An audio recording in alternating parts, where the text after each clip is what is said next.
So just a few notes before we get started. Let's see, Unit 4, Lesson 3. Is that when you find the cross product of two vectors, that's going to be different than the dot product.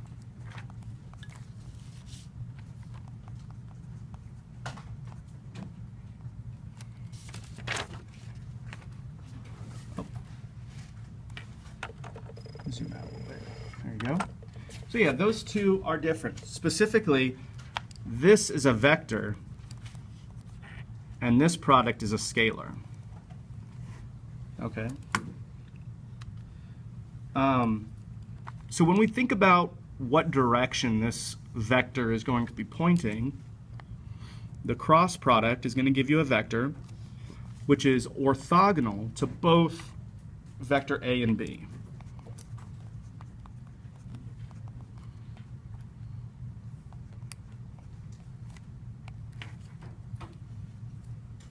Okay. And because the only way to get that vector to be orthogonal to both of them is to have it sort of coming out in a third direction, you typically are only going to find the cross product of 3D vectors. Okay, so I'm not going to ask you for the cross product of two two-dimensional vectors. They just won't have one. You could expand them to make that third dimension 0, I suppose, but that's not very interesting to do it that way. All right, so you only find, or we will only find, the cross product of 3D vectors. So I'm going to show you a few examples here. I want to show you one example where we just kind of go through the process, because I feel like this process is not really well served with a formula. I'll show you what, like, if you were to come up with a formula, what would it be? It's not worth memorizing. It's going to be a jumbled mess. And I think if you just sort of do it a couple of times, you'll start to get the feel for it. Okay.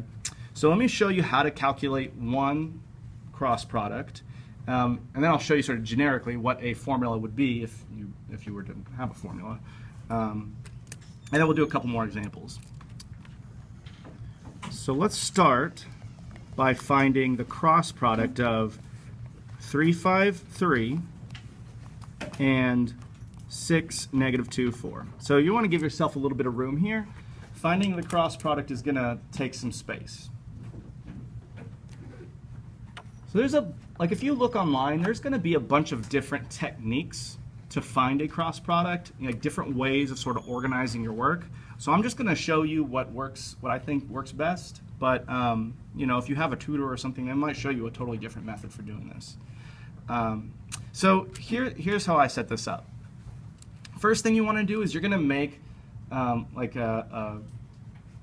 going to draw out like 3 columns. Okay, one for your I component, one for your J component, and one for your K component.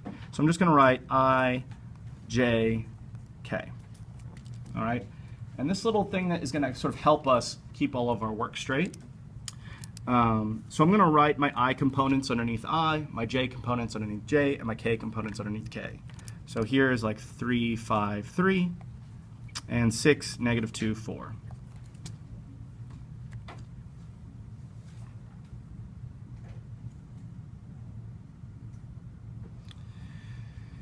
So what we're going to do is we're going to use this little matrix we got here to calculate the different components of the result. So your result is going to be, is going to have 3 values: an I component, a J component, and a K component.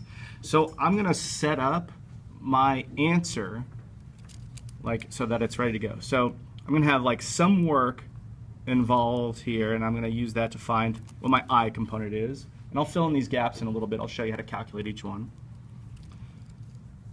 Minus some work to find the J component, and then plus. So something that's really easy to forget is that it's always going to be like plus, minus, plus in terms of how this is set up. Now those signs might change depending on what numbers we put on here. Obviously, if this is negative, this would be negative.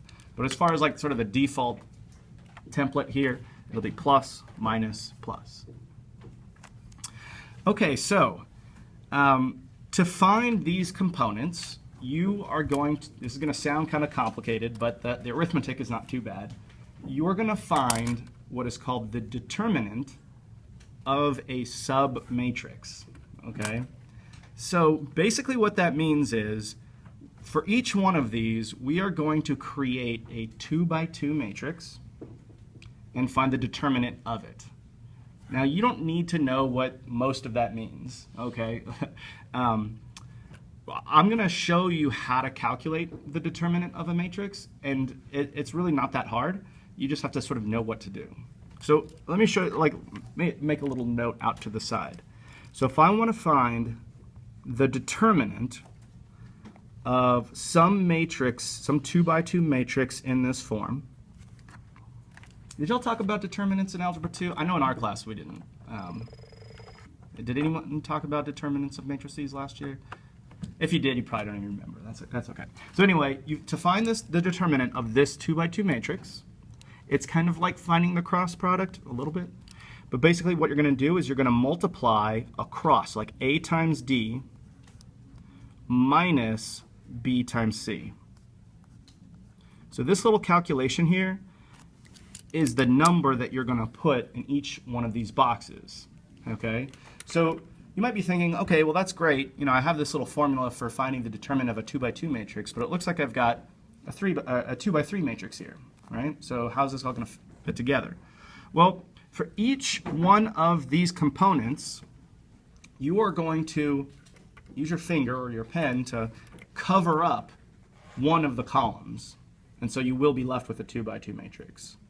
So the column that you sort of cover up will be whatever that component is that you're looking for. So if I want to find the I component, then I'm going to cover up the I column. And so now I've got this little 2 by 2 matrix that I'm going to work with. All right? 5, 3, negative 2, 4. And so to calculate the I component, I just want to do this little computation here to find the determinant of this submatrix. So I'm going to do 5 times 4, which is what? 20, minus negative 2 times 3, which is negative 6, right? So that little calculation will give me the I component. Okay. Now I want to find the J component. So to find the J component, I'm going to cover up my J column and do the same thing. Right? So I've got 3 times 4 is, I'll give you a hint, it's 12. Okay. Minus 6 times 3. So minus 18. To find the J component, the K component, I'm going to cover up K and find the determinant of this submatrix. So 3 times negative 2 would be negative 6 minus 6 times 5 is 30. So hopefully what you're seeing here is that the arithmetic itself should not be that complicated, but the hard part here is just like keeping track of what you're supposed to do, I think. So from here on out, we're just going to simplify everything we've got. 20 plus 6 is going to be 26. So 26i. So this would be negative 6.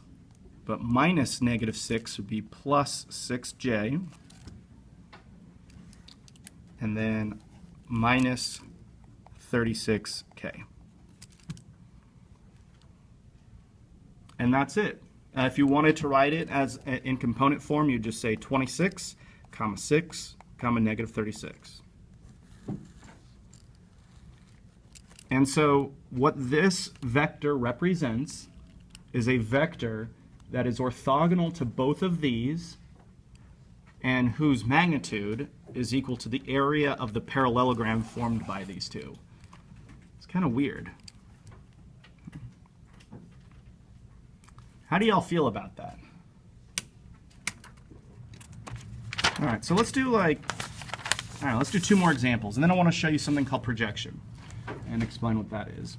So let's do 1, 0, negative 1, cross 0, 4, 3.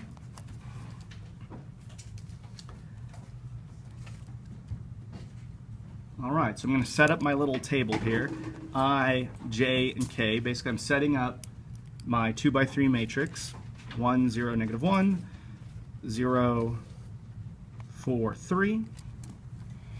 And then I'm going to set up my answer. Like I just want to be ready to go with my solution. So I'm just going to leave some blank space here. Something I minus something J. And I think doing it this way will help you remember that this should be plus minus plus. Because that's an easy thing to forget. I think that's probably one of the most common errors, is just to make them all positive. So to find the I, we cover up the I column. So we've got 0 minus negative 4. For J, I'm going to cover up the J column. And I've got 1 times 3 is 3.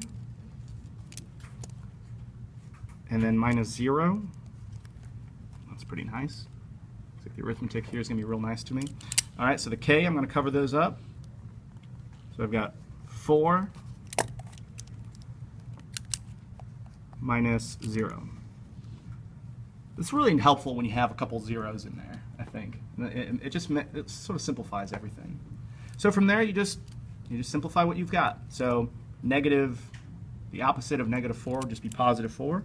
So I've got 4i. This is going to be minus 3j plus 4k. So if you wrote that in component form, 4, negative 3, 4.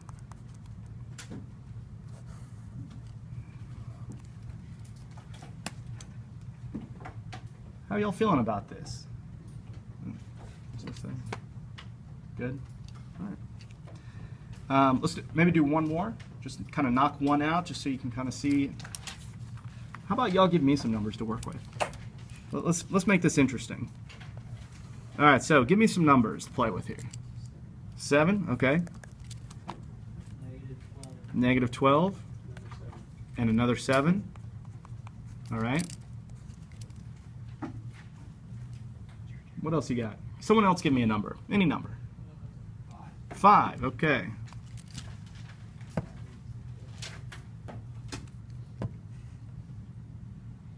This will be as hard or as easy as you guys want to make it. 4, okay. We need one last number. What's y'all's favorite number? Come on. 100? Sure. All right. Yeah, why not? I mean, it doesn't really matter.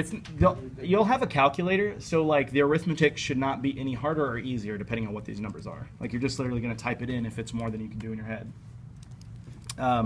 So I'm going to set this up, IJK. Just get my little setup here. So 7, negative 12, and 7.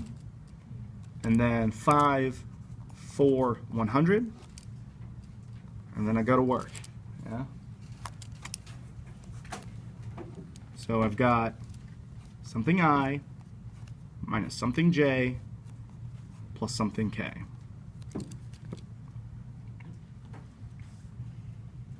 You guys just had to throw in a negative 12 on me here. All right, so we've got negative 1200 minus 7 times 4 be 28. Actually, that's not too bad. For the j component, I got 700 minus what? 35, good.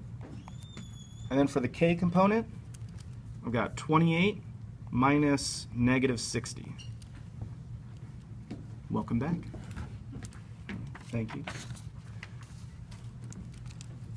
So use a calculator if you need to. Otherwise, you might be able to knock this out in your head. This one should be pretty easy. So we've got negative 1200 and 28, comma, so this will be the opposite of 700 minus 35, so negative 6 help me out here, 65? So, I think.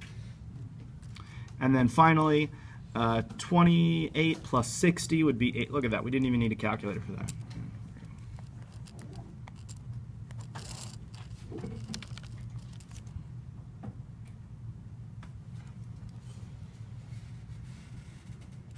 So let's take a look at projection. Okay, so this will be kind of a quick thing. But let me define what a projection is and then show you how to calculate it. Okay, so projection. Okay, so let's say you have two vectors, vector A and vector B. Okay, the projection of vector B onto vector A, so this sort of relationship is going to be important when we set up the formula, like which one's projecting onto which one. So if vector B is projecting onto vector A, what you get is a vector that's in the direction of vector B, and I'll show you a little diagram to hopefully make this make a little bit more sense. In the direction of vector A. Oh wait, I shouldn't be using these symbols. These are not unit vectors. My bad. Okay, so it'll be pointing in. So if B is projecting onto A, you're going to be getting a vector in the direction of A, but the magnitude of the vector, and I'll show you how to get that, is given with this little formula. So it's in the direction of A, whose magnitude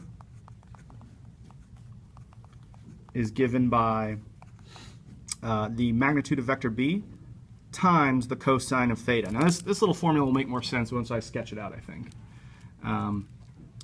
Where theta is the angle between them. Okay, so theta is the angle between the vectors. So that theta is going to be sort of the same theta that's in that cosine formula over there.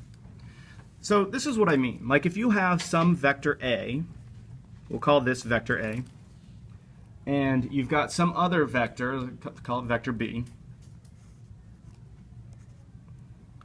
The projection of B onto A, you can think of it like this. So let's say A is sort of like the floor, and B is some tree that's sort of like just like slanted, right?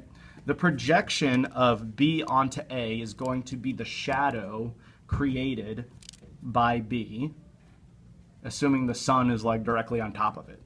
So like if you draw an altitude from the terminal point of B, just like drop it down onto the other vector like that, the projection vector is this one right here. Okay, so it's in the same direction as A, but the magnitude is given by this little formula, magnitude of B times cosine of this angle measure. Right? Which would be how you would calculate that side of the right triangle anyway. Right? So this vector right here is what we call the projection of B onto A. That's how you would say it. It's the projection of B onto A. You're projecting vector B onto vector A. The way that it's going to be notated, how you would see it like in textbooks or just like on worksheets and stuff, is it looks like this. Proj, and then a little subscript A, and then B. So the way you would read this is the projection of B onto A. So what you're projecting onto will be the little subscript, and then the vector that's creating the projection, the tree, so to speak, is going to be the big one. Right? So you got the tree and the floor. Now, just like a lot of the things that we're doing in this unit, there's just like a formula to help you calculate this. So I'm going to give that to you. Let's see. So the projection of angle B onto, vector B onto vector A is equal to this. So you're going to get a scalar times vector A. So basically what we're doing here is we're just finding what is the scale factor here to get from the original vector A to the projection. We're going to start with vector A and then just multiply it by some scale factor. And so the scale factor that you get, or that you want, is the dot product of B and A divided by the magnitude of A squared. Yeah. So it's just a little formula so this will calculate that scale factor that you need.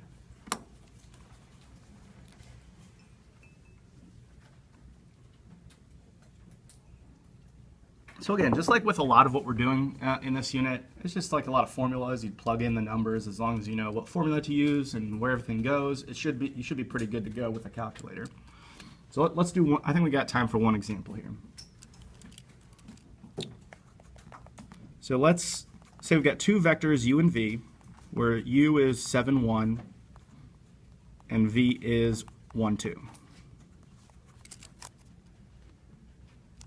So I want to find the projection of v onto u. So v is going to be like my tree vector, u is going to be my floor vector. So basically I need to calculate some scale factor, some scaled version of vector u. Okay. So the projection of vector v onto vector u, I should have picked two letters that looked a little bit more different, is going to be the dot product divided by the magnitude of vector u squared times vector u. So I'm just sort of like replacing the variables here with the vectors that I have. So now I just start plugging things in. We'll calculate the dot product of u and v. So that would be 7 times 1 plus 1 times 2, so 7 plus 2. And then let's see, the magnitude of u squared. So that would be 7 squared plus 1 squared. Yeah.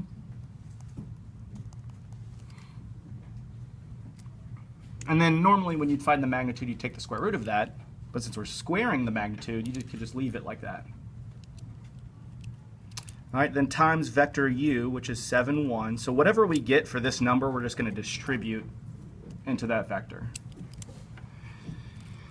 So what do we get here? We get 9 over 49, and 1 would be 50. So that's our scale factor. So you can see that our projection is going to be smaller than the original vector here, because this is smaller than 1. Then we just distribute, and we have our answer here.